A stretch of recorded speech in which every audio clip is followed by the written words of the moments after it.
Hello my dear बच्चों, कैसे हो बच्चों। आज की हमारी जो क्लास है वो है कक्षा 8 प्रश्नावली 5.3 वर्ग और वर्गमूल, उसका प्रश्न नंबर 7, 8, 9 और 10 को आज हम सॉल्व करेंगे। तो चलो बच्चों, बिना देर किए हम बढ़ते हैं हमारे क्वेश्चन नंबर 7 की तरफ। हमारा जो क्वेश्चन नंबर 7 है वो हमको दिया है, एक विद्यालय में कक्षा 8 के सभी विद्यार्थियों ने प्रधानमंत्री राष्ट्रीय राहत कोष में 2401 रुपये दान में दिए। प्रत्येक विद्यार्थी ने उतने ही रुपये दान में दिए जितने कक्षा में विद्यार्थी थे। कक्षा में विद्यार्थियों की संख्या ज्ञात कीजिए। बच्चों, ये प्रश्न पढ़ने में बहुत लंबा दिख रहा है, लेकिन इसका जो आंसर है वो बहुत ही छोटा सा है। किसी भी प्रश्न को हल करने से पहले बच्चों हमें प्रश्न को समझना जरूरी है। प्रश्न में हमको पूछा क्या गया है। जब तक हम प्रश्न को समझ नहीं पाएंगे हम प्रश्न को सॉल्व नहीं कर पाएंगे। इस क्वेश्चन में हमको जो पूछा गया है वो ये पूछा गया है कि कक्षा में विद्यार्थियों की संख्या ज्ञात कीजिए। विद्यार्थियों की संख्या ज्ञात कीजिए, यानी कक्षा में कितने विद्यार्थी है उन विद्यार्थियों की हमें संख्या ज्ञात करनी है। ओके, और हमको क्या दिया गया है, और हमको यह कहा गया है कि सभी विद्यार्थियों ने मिलकर 2401 रुपये प्रधानमंत्री राहत कोष में उन्होंने जमा कराए, सभी विद्यार्थियों ने मिलकर। और कंडीशन क्या थी, कक्षा में जितने विद्यार्थी थे उतने उतने रुपये एक एक विद्यार्थी ने जमा करवाए। इस प्रकार उन्होंने 2401 रुपये जमा करवाए। तो हमें विद्यार्थियों की संख्या ज्ञात करनी है। तो इस क्वेश्चन को हम कैसे सोल्व करेंगे, चलो देखते हैं। सबसे पहले हम यहां लिखेंगे विद्यार्थियों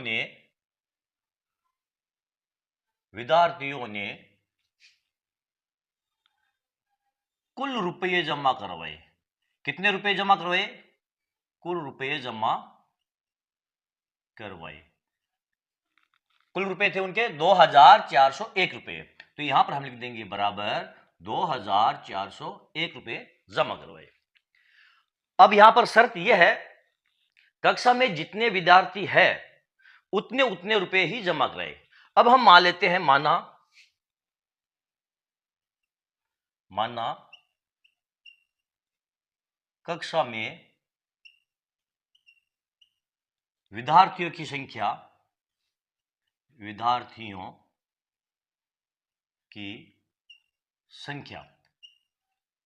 अब हमें कक्षा में विद्यार्थियों की संख्या हमको पता नहीं है, इसलिए हम उस संख्या को x मान लेते हैं। बराबर क्या है, x। प्रत्येक विद्यार्थी ने कितने रुपए जमा करवाए, प्रत्येक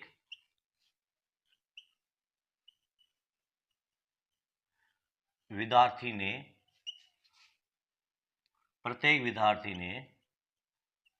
रुपये जमा करवाए।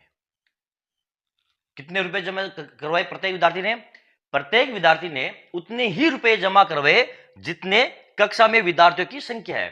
तो कक्षा में विद्यार्थियों की संख्या कितनी है, x है।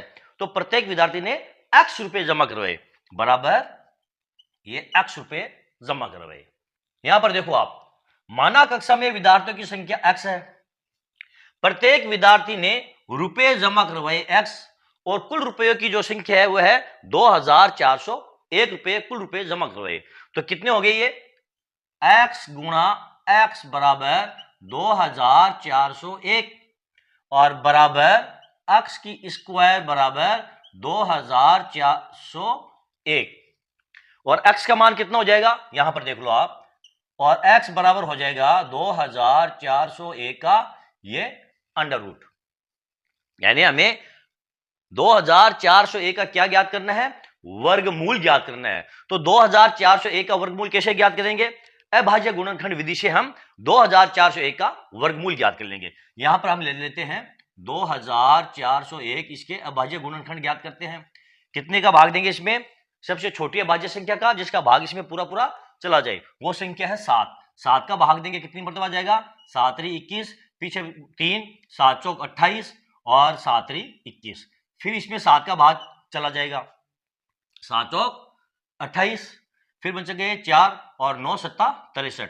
फिर 7 का भाग 7 मरतबा और 7 का भाग 1 मरतबा।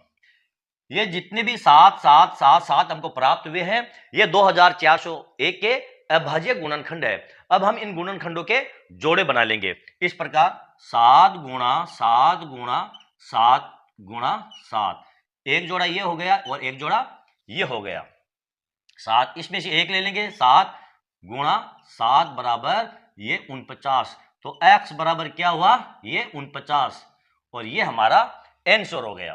क्या होगा हमारा आंसर, यहां पर मुझे लगता है आपको दिखाई नहीं दे रहा होगा, तो यहां पर हमारा जो आंसर आया हुआ है x बराबर ये 49, ये हमारा आंसर है।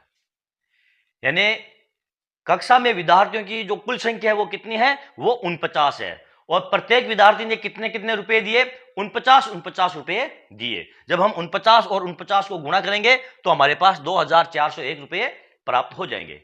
ओके, तो ये था हमारा क्वेश्चन नंबर 7। चलते हैं हमारे क्वेश्चन नंबर 8 की तरफ।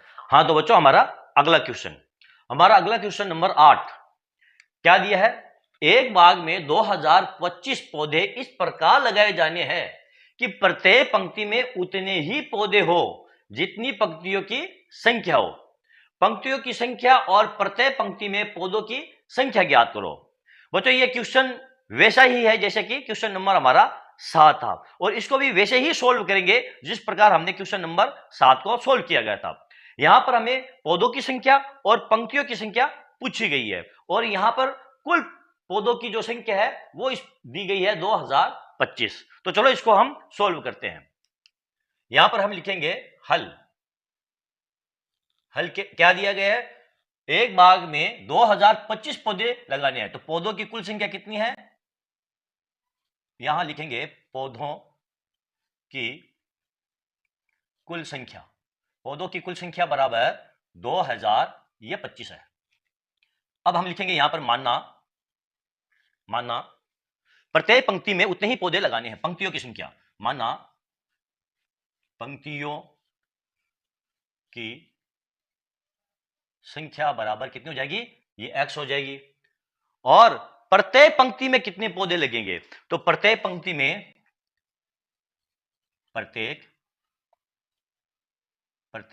में पौधों की संख्या, प्रत्येक पंक्ति में पौधों की संख्या कितनी हो जाएगी, प्रत्येक पंक्ति में उतने ही पौधे लगेंगे जितनी की पंक्तियों की संख्या है। तो यहां पर हमारे पास पंक्तियों की संख्या कितनी है, x, तो प्रत्येक पंक्ति में लगने वाले पौधों की संख्या कितनी हो जाएगी, बराबर ये x हो जाएगी। और कुल पौधे कितने हैं, x गुणा x बराबर 2025, और x का स्क्वायर बराबर 2000, ये 25। x बराबर क्या आ जाएगा, x बराबर √2000, ये 25। अब हमें क्या करना है, इस 2025 का हमें वर्गमूल ज्ञात करना है। तो चलो करते हैं वर्गमूल ज्ञात। यहां लिख देंगे 2025, इसके अभाज्य गुणनखंड ज्ञात करेंगे, कितने आ जाएंगे, सबसे पहले इसमें 3 का भाग देंगे, इस संख्या में 3 का भाग चला जाएगा, कैसे, 5 2 7 7 2 9, 9 में अगर 3 का भाग जाता है तो इस संख्या में भी 3 का भाग चला जाएगा। कितनी मरतबा, 6 मरतबा, 18 2, फिर 7 मरतबा, 21 1, और ये 5 मरतबा, 6 7 5, फिर इसमें 3 का भाग चला जाएगा, ये 2 मरतबा चला गया, फिर इसमें चला जाएगा 2 मरतबा 1, और इसमें चला जाएगा ये 5 मरतबा। अब 2 2 4 5 9, अभी भी 9 बन रहे हैं, तो इसमें और 3 का भाग चला जाएगा, कितनी मरतबा जाएगा, ये 7 3 21 1, और ये 5 3 15, फिर 3 का भाग देने के इसमें कितनी मरतबा जाएगा, 3 दूनी 6 भाग जाएगा, ये 2 मरतबा 6, और ये 5 मरतबा। अब इसमें 5 का भाग जाएगा, 5 मरतबा, ये 5, और फिर इसको 5 से काटेंगे, ये 1। ये अभाज्य गुणनखंड 2025 के हमने प्राप्त कर लिए हैं। अब क्या करेंगे, इन सभी गुणनखंड के हम जोड़े बना लेंगे। यहां पर बना लो आप 3 गुणा 3 गुणा 3 गुणा 3 गुणा 5 गुणा ये 5, ये एक जोड़ा बन गया, ये एक जोड़ा बन गया, और ये एक जोड़ा बन गया। यहां से हम एक संख्या ले लेंगे, ये 3 गुणा, यहां से एक संख्या ले लेंगे, ये 3, और यहां से एक संख्या ले लेंगे हम 3, 3 ये 5, यहां से ले लेंगे हम संख्या ये 5, 9 पंजा 3 3 9, 9 पंजा 45, तो x बराबर आ जाएगा हमारा ये 45। और ये x है किसका मान है, ये x जो मान है ये पंक्तियों की संख्या भी है और ये x जो है ये पौधों की संख्या भी है। तो यहां पर पौधों की संख्या कितनी हो जाएगी, पौधों की संख्या बराबर ये 45, यानी प्रत्येक पंक्ति में 45 पौधे लगेंगे। और पंक्तियों की संख्या कितनी हो जाएगी, पंक्तियों की संख्या बराबर वो भी 45 है। और ये हमारा आंसर है, क्योंकि पंक्तियों की संख्या उतनी है जितनी की पौधों की संख्या है जो कि एक पंक्ति में लगेंगे। ओके बच्चों, तो इस प्रकार हमने हमारा ये क्वेश्चन नंबर जो 8 है इसको भी सोल्व कर लिया है। बच्चों ये क्वेश्चन भी देखने में बड़ा लग रहा था, क्वेश्चन दिखने में बड़ा दिखता है, लेकिन यदि हम क्वेश्चन को समझकर पढ़े और उसको समझे तो फिर हमको पता चलता है कि इसका आंसर जो है वो बहुत ही छोटा निकलेगा। चलते हैं बच्चों हमारा क्वेश्चन नंबर 9 की तरफ। हाँ तो बच्चों हमारा अगला क्वेश्चन नंबर 9 क्या है, वह सबसे छोटी वर्ग संख्या ज्ञात कीजिए जो 4, 9 और 10 प्रत्येक से विभाजित हो। हमको क्वेश्चन में यह पूछा गया है हमें वो सबसे छोटी पूर्ण वर्ग संख्या ज्ञात करनी है जो 4 से भी विभाजित हो, 9 से भी विभाजित हो और 10 से भी विभाजित हो। तो इसको हम सोल्व कैसे करेंगे, वो संख्या हम कैसे ज्ञात करेंगे। तो इसको ज्ञात करने के लिए सबसे पहले हम 4, 9 और 10 इसका हम लय से ज्ञात कर लेंगे, लघुत्तम समापवर्तक। कैसे ज्ञात करेंगे, यहां पर देखो इस प्रकार हम लाइन खींच लेंगे और इसको सबसे छोटी अभाज्य संख्या से काटेंगे। तो ये है 2, 2 से ये 2 और ये नहीं कटेगा 9 और ये 5। उसके बाद ये फिर 2 से कट रही है 1, ये 9, ये 5। अब ये 3 से कट जाएगी 3, 1, 3 और 5। ये फिर 3 से कट रही है 1, 1 और ये 5। इसको 5 से काट देंगे तो ये हो गया 1, 1, 1। 4, 9, 10 इसके हमने ये अभाज्य गुणनखंड ज्ञात कर लिए। अब यहां पर आप लिख दो 2 गुणा 2 गुणा 3 गुणा 3 गुणा ये 5 बराबर आ जाएगा ये 180। 180 वह सबसे छोटी संख्या है जिसमें 4, 9 और 10 तीनों का भाग बराबर चला जाएगा। लेकिन बच्चों हमें वो संख्या ज्ञात करनी है जो पूर्ण वर्ग संख्या हो। 180 ये पूर्ण वर्ग संख्या नहीं है।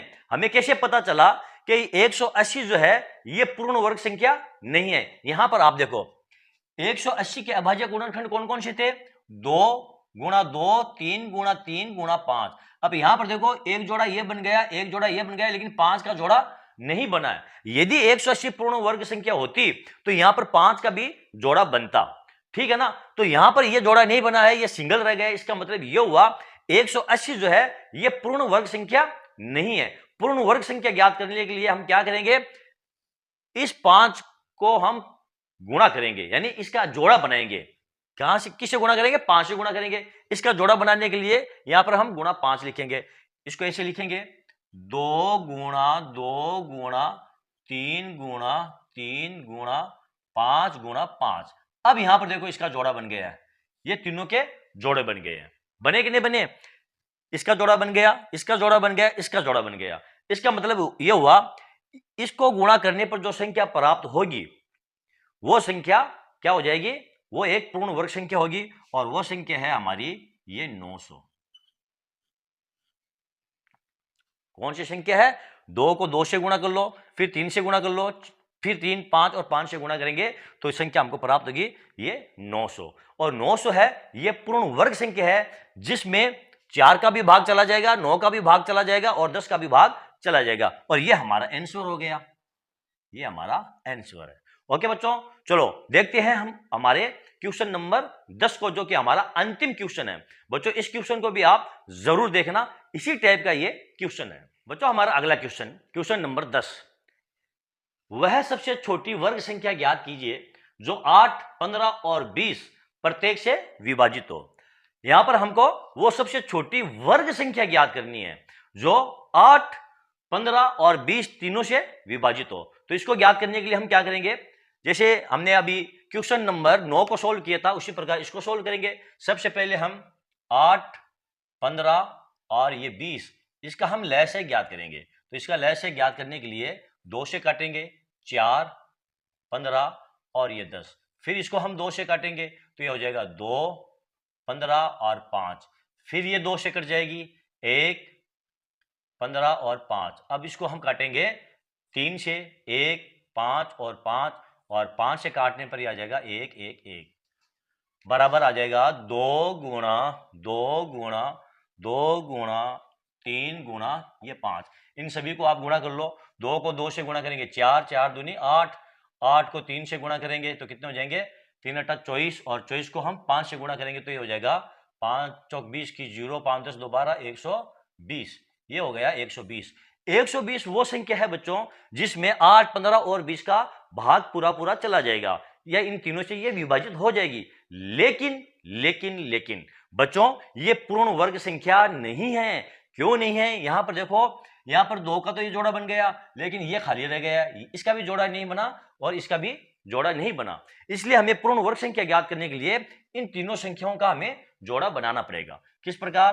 2 गुणा 2 गुणा 2 गुणा 2 गुणा 3, इसको फिर 3 से गुणा करेंगे, गुणा 5 और गुणा ये 5। अब हम इसका सभी संख्याओं को आप गुणा कर लो, ये आ जाएंगे आपके 3600, 3600। ये हमारा आंसर 3600 वो सबसे छोटी पूर्ण वर्ग संख्या है जिसमें 8, 15 और 20 इन तीनों संख्याओं से का भाग पूरा पूरा चला जाएगा, या दूसरे शब्द में ये 3600 है इन तीनों संख्याओं से पूरी पूरी विभाजित हो जाएगी। तो बच्चों इसी के साथ हमारे ये जो चारों के चारों जो क्वेश्चन है ये हमारे सॉल्व हो चुके हैं और इसी के साथ हमारी जो प्रश्नावली 5.3 थी वो भी कंप्लीट हो चुकी है। बच्चों यदि आपको मेरा ये वीडियो अच्छा लगा है, यदि आपको मेरे इस वीडियो से जरा सा भी सीखने को मिला है तो बच्चों मेरी मेहनत को आप जाया मत जाने देना और मेरे वीडियो को आप लाइक करना, शेयर करना और मेरे चैनल को आप सब्सक्राइब करना। बच्चों यही मेरे मेहनत का फल है जो आपके द्वारा मुझको दिया जाएगा। मिलते हैं अगले वीडियो में अगली क्लास के साथ, तब तक के लिए धन्यवाद।